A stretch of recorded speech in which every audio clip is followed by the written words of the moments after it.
actually, it doesn't include op amps, but that's the only thing that it doesn't include. So basically, so this is what I suggest you do when you sit down and take the test and you look at a problem and you're like, oh my God, I don't know what to do, because you're all nervous and you're freaking out, right? Is that how you usually take tests? Okay, that's a really bad way to take a test. Well, you know, you actually can. There are, you know, I should have, maybe I didn't. I usually do at the beginning of each semester. I talk about, there's workshops you can take about test anxiety and how to take a test. And it helps alleviate that feeling of nervousness and anxiousness and panic. And really, that's why generally you do poorly on a test, is that you have those feelings that are getting in the way of your thinking. So, you know, the best way to prepare for a test, well, number one, get enough sleep the night before. Okay, that's more important than anything.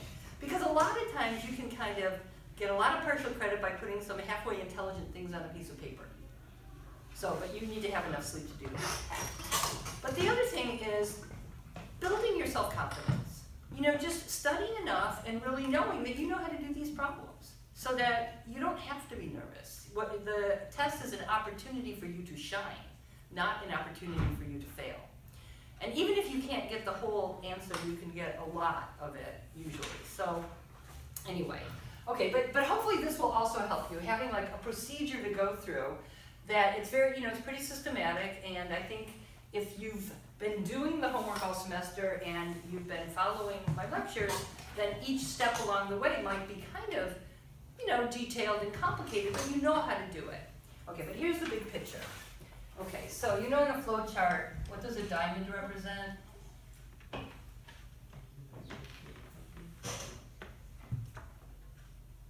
It represents a Boolean value. In other words, the thing inside here is either going to be true or false. And then depending on whether it's true, you're going to go down one path. If it's false, you're going to go down a different path. Okay, so, and I'm going to, well, that's okay. I'm going to have to continue the flow chart there anyway, so it's going to be broken up a little bit. But basically, is this a circuits problem? In other words, does it talk about currents and voltages? Does it have circuit elements? You know, if it doesn't, then what's the action you're going to take? Go home, work on a different class.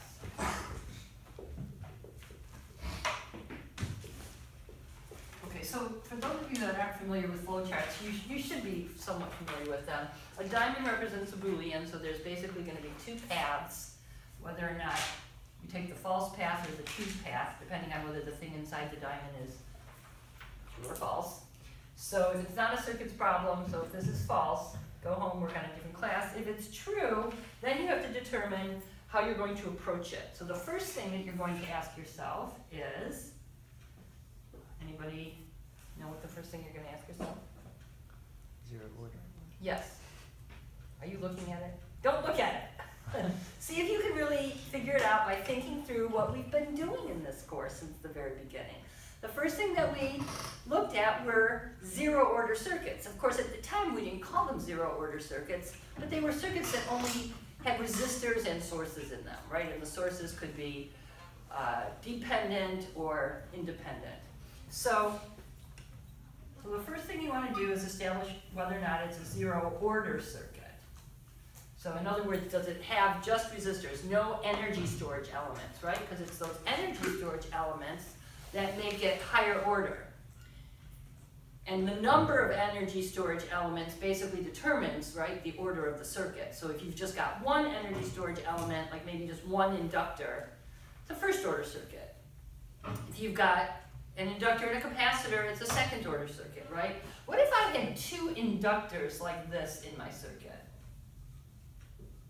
Just call it L1 and L2. And then, you know, I might have some resistors, sources, whatever.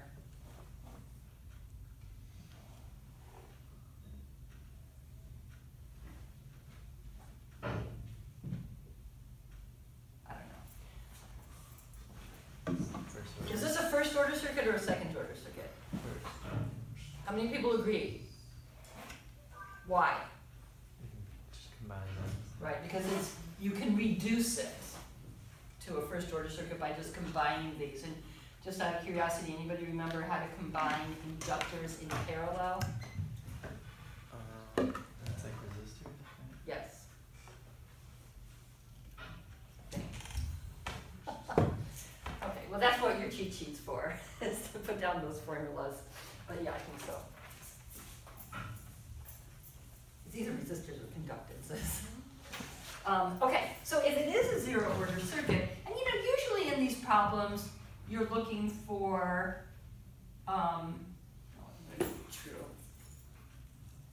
a current or a voltage somewhere.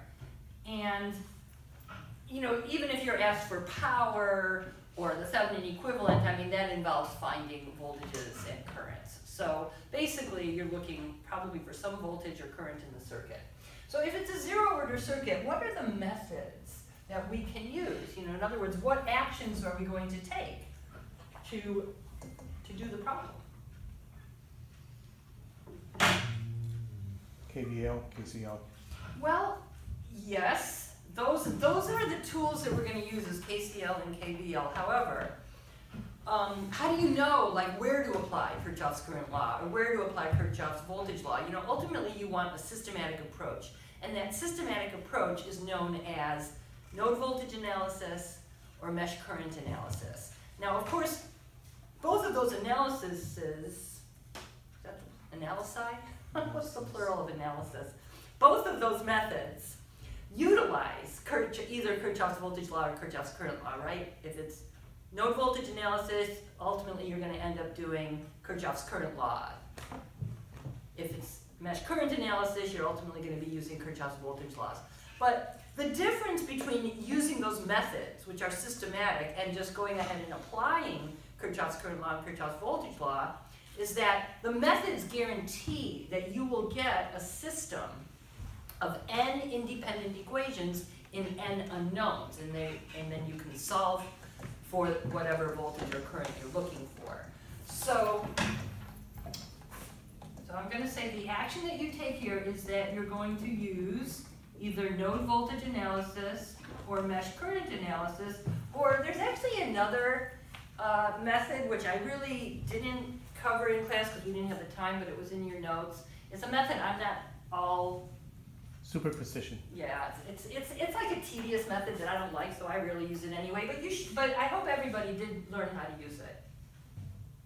And if you didn't, then you've got something to work on before the final, or we could maybe, if we have time, talk about it. But yeah, so these are actually the three methods. But the main ones are node voltage analysis, mesh current analysis, but there's also superposition. The thing that's tricky about superposition is that when you've got dependent sources, you have to keep them in each iteration of the circuit. So it's usually a kind of not so useful. Okay, if it's not a zero order circuit, then what might it be? Well, the next more difficult classification of circuits problems would be if it's a first order circuit. Okay, and that's when we would have just one irreducible energy storage element. So like with those two inductors, you can reduce it to one. So that's a first order circuit. So if it is a first order circuit, what is our bag of tricks?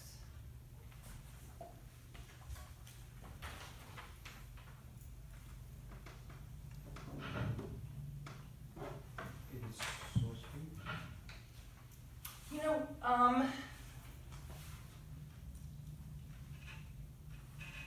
Well, it doesn't have to be source free.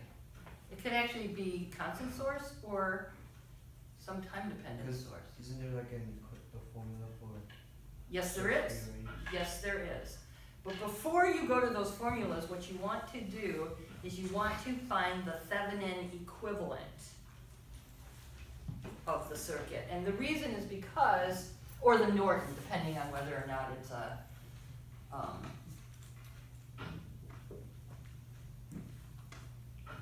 an inductor or a capacitor.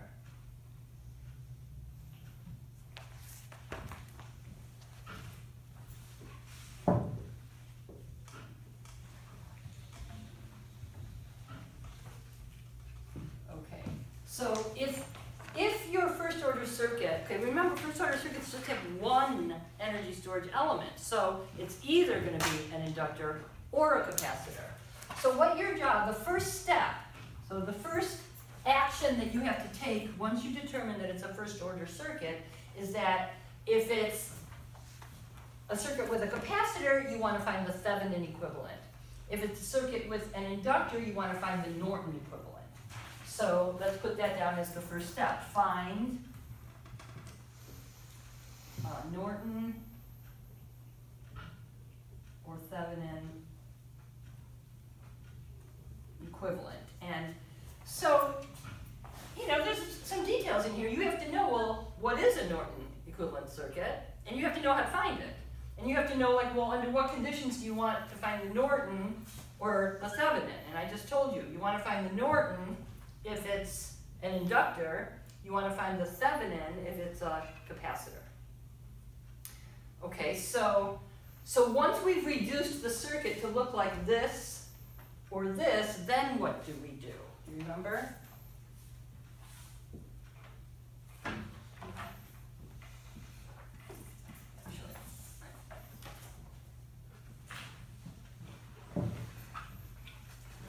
Then we had to ask ourselves the question, is it a constant source or a source that might vary with time?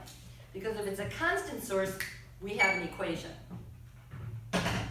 Just like he said that, I don't remember his name. What's your name again? Sorry. Kingman? Yeah. Okay, sorry. Okay, so that was great.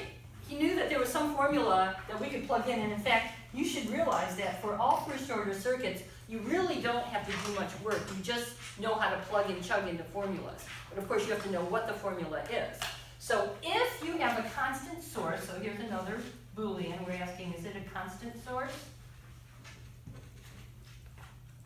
If it is, then you just plug into the equation for a constant source, which I don't know if anybody has it memorized. Does anybody remember what it looks like? It was fairly straightforward. Okay, and I'm just using the symbol X because it could be either, we're looking for the voltage across the capacitor or the current through the inductor.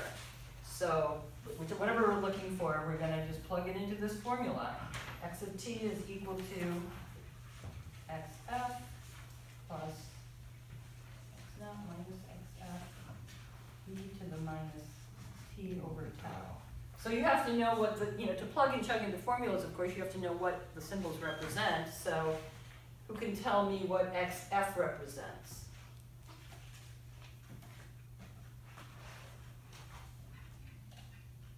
Okay, this is back from chapter 3 or 4. Maybe 5. Okay, so XF is the, whatever, let's just call it a current right now. It's the current after a long period of time, and then if you look at this, the current after a long period of time through the inductor is going to be whatever the current is here, the current of the source. So it's basically the constant current that the circuit's going to end up at, the final value of that current. And then the initial value, of course, would have to be given, or you'd have to figure it out from if there was a switch and you knew what happened before the switch. Because we know that currents do not change instantaneously across an inductor. So that would be how you would find these values. You would look at the value of the constant source, that would be XF, and then you would look at the initial value, which might take some work, or maybe it's given in the problem. Oftentimes it's given. So the only thing left here is the tau, right? Because this is just a function of time, so you just want the variable t on this side. So all of these other things are things that you have to find. What's tau?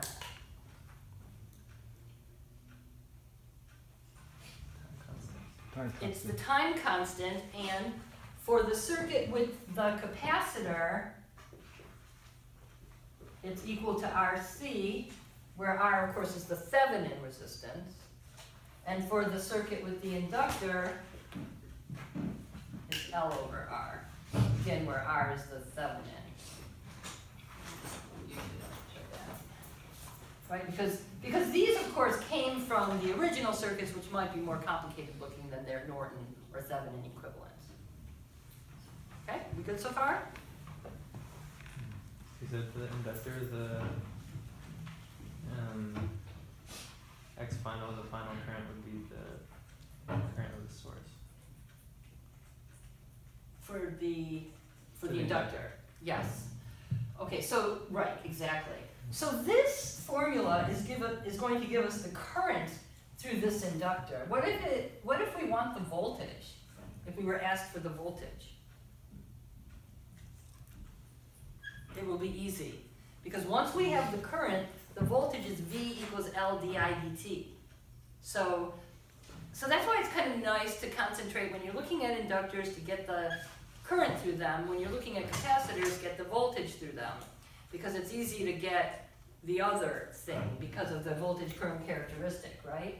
So V equals L di dt. So once I have I, it's going to be easy to get V. And for the capacitor, I equals C dV dt. So once I have V, it's easier to get I.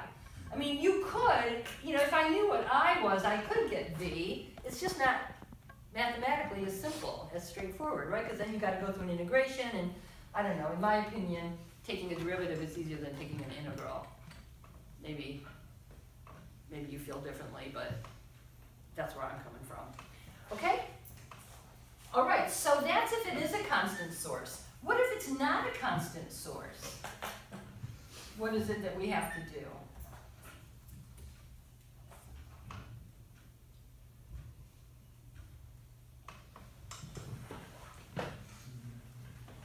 Anyone remember?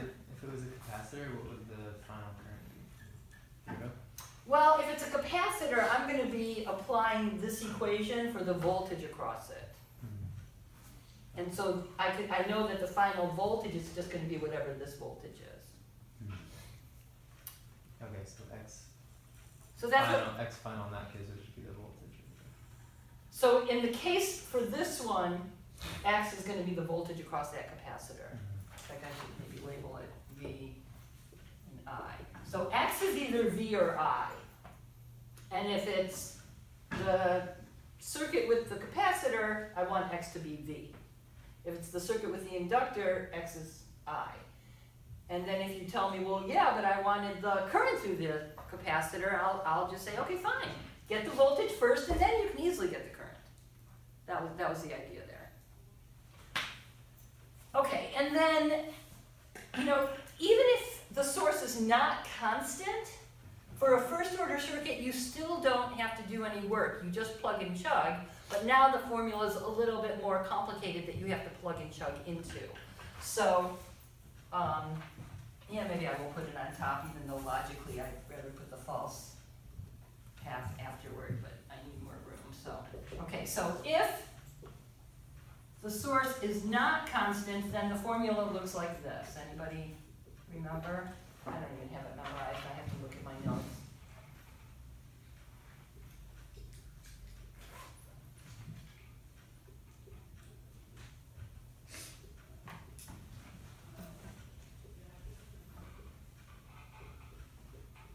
Okay, and again, of course, it's nice to have a formula to plug into, so there's, it's not as much work as deriving the formula.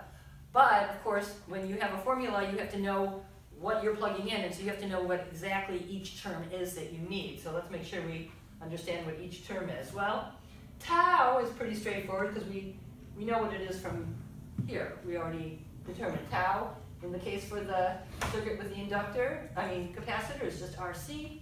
With the inductor, it's L over R. Okay, so we know what tau is. Here's a tricky one. What's K? Okay. I'll be really impressed if somebody can answer this. Anybody want to even just throw out some words that... Does it depend on the circuit? It does depend on the circuit. It depends on what about the circuit. Maybe the initial conditions. Okay, so this goes into the theory of differential equations, which of course is not a prerequisite for this course, but I did tell you enough about differential equations that I hope you remember. the solution to a differential equation, which by the way, this is the solution to a differential equation, always has two parts. One of the parts is called the transient part or the natural part, and the other is called the steady state or the forced part of the solution. So in the transient part of the solution, there's always the same number of arbitrary constants as the order of the circuit. This is a first order circuit, which is why we've just got one arbitrary constant in the solution. How do we find that arbitrary constant? We need to know the initial conditions. So this K is found At t equals 0.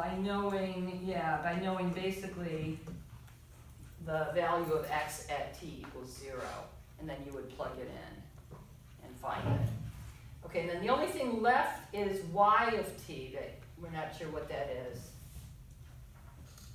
Anybody remember what y of t is? Let's say that I'll call this v of t and this I of t, because I didn't show the values of the sources, but now I will. And I'm not necessarily assuming that they're constant. If they are constant, great, you just go ahead and use this formula. But if they're not constant, then that's what determines y of t. So for the case of the, I'm just going to do it like this, x of t over tau. That's what y of t is, but not x of t. It's whatever that source voltage is. Well, so it's either v or I. I'll just show it as v here. So it's going to be whatever, like if this is this could be a sinusoidal, it could be an exponential function, it could be, some function of time. Whatever that is, you divide it by tau, and that's what y of t is. And then, of course, in the case for the circuit with the inductor, you would just take whatever this function is and divide it by tau, and that's y of t. By the way, y of t is called the forcing function. Okie doke. So that brings us through first order circuits. If it's not a first order circuit, okay, so now I'm going to continue here. Then you'll ask yourself the question, is it a second order circuit?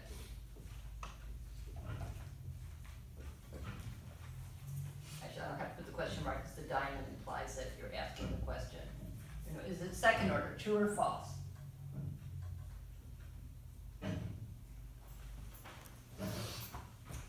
Okay, now it gets a little bit more complicated.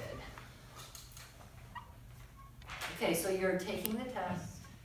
You look at the problem, it's a second order circuit. You don't panic because you know exactly the steps you're going to take. And the first step you're going to take when you notice that it's a second order circuit is to see, can I save myself some work? Because if it happens to be a special type of second order circuit, like what we call a standard circuit, like a parallel RLC or a series RLC, then you can take some shortcuts. So I'm always looking for shortcuts because, then it's easier. So the first shortcut you're going to ask yourself is it a standard circuit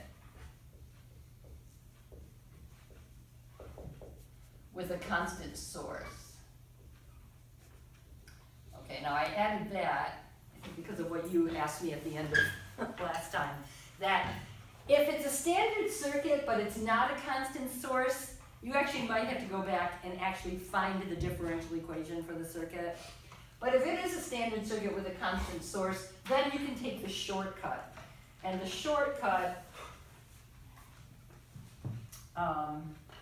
is this. I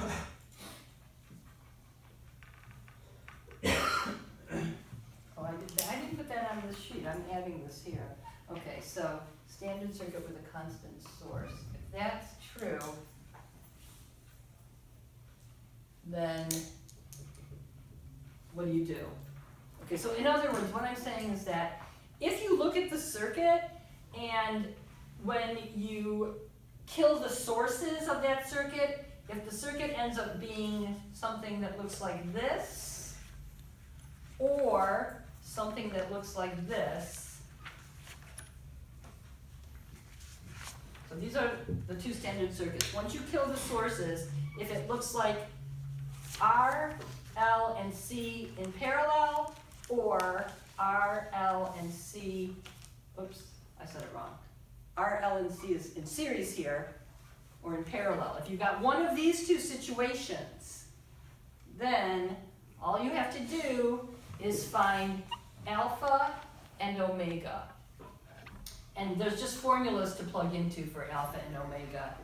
And I remember omega is basically 1 over the square root of, okay, maybe I don't remember. And I don't have it here. LC. Is it? Okay. In both cases, it's 1 over the square root of LC, but alpha is a little bit different for the cases. Do you know what it is?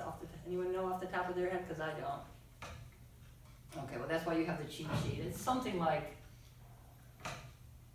I don't know, 2 over RL or, anyway, it has to do with the values RL and C. So you just get those formulas, find alpha and omega, and then depending on whether alpha is bigger than omega, or equal to omega, or less than omega, okay, so there's 3 cases. If alpha is bigger than omega,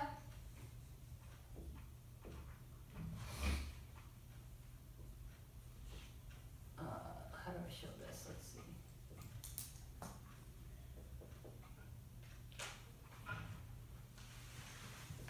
Wait, no, there's no T there. Okay, sorry. Then it's called the overdamped case.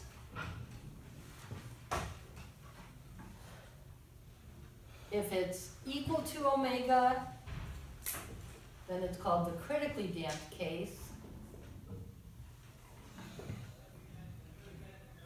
And if it's less than, sorry, I'm getting messier and messier as the, called the underdamped case.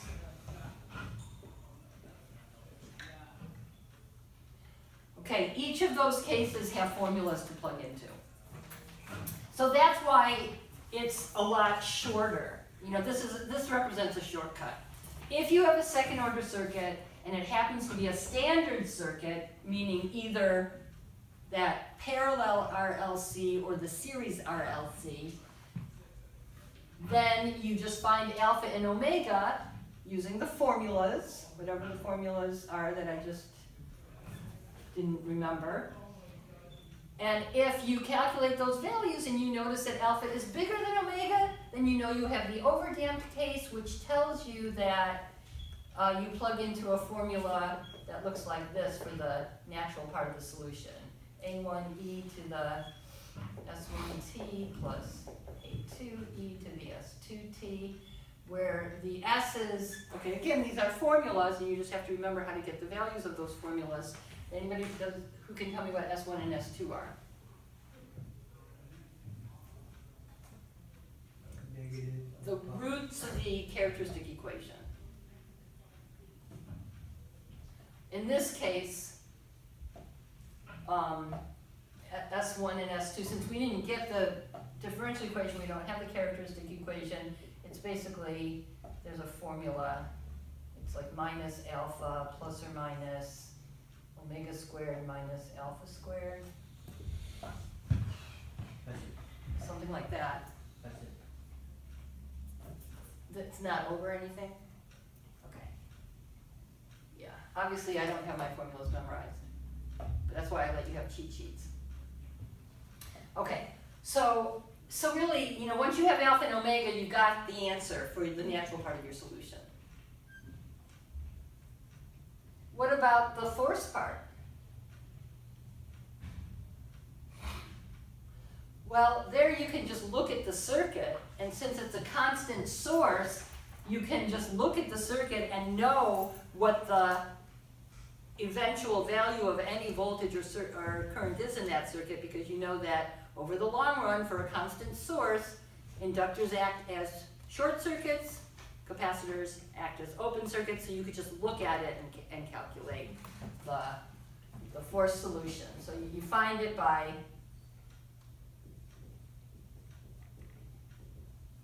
looking at circuit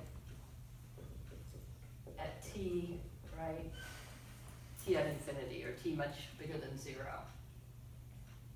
Okay, so this is for the overdamped case. Critically damped, I'm just not going to go and show you what the formulas are. I mean, you can put them on your cheat sheet, but the fact is, once you know that alpha equals omega, you just plug into a formula. Once you know that alpha is less than omega, there's a different formula to plug into.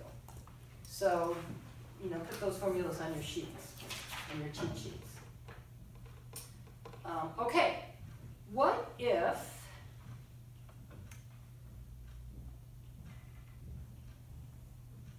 well, I do have those formulas on my sheet here, but anyway. What if it's not a standard circuit?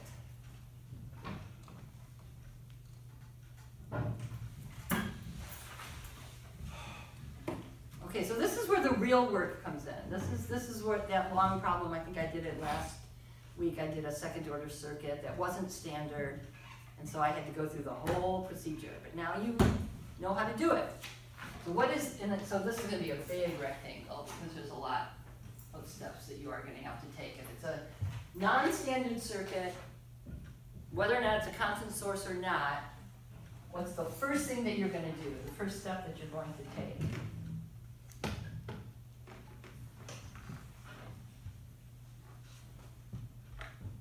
Find A1, A2 at initial condition. You're out of order. Okay. But you do want to do that, but you're not going to be able to do that until you first do some other steps. So the first step is you have to find the differential equation. So if it's a second order circuit, it's going to be a second order differential equation. Once you find the differential equation, then you have to solve it. And solving it, you have to get both the forced part and the natural part. And the natural part will have those arbitrary constants in it, and it's those arbitrary constants that you will calculate by using the initial conditions.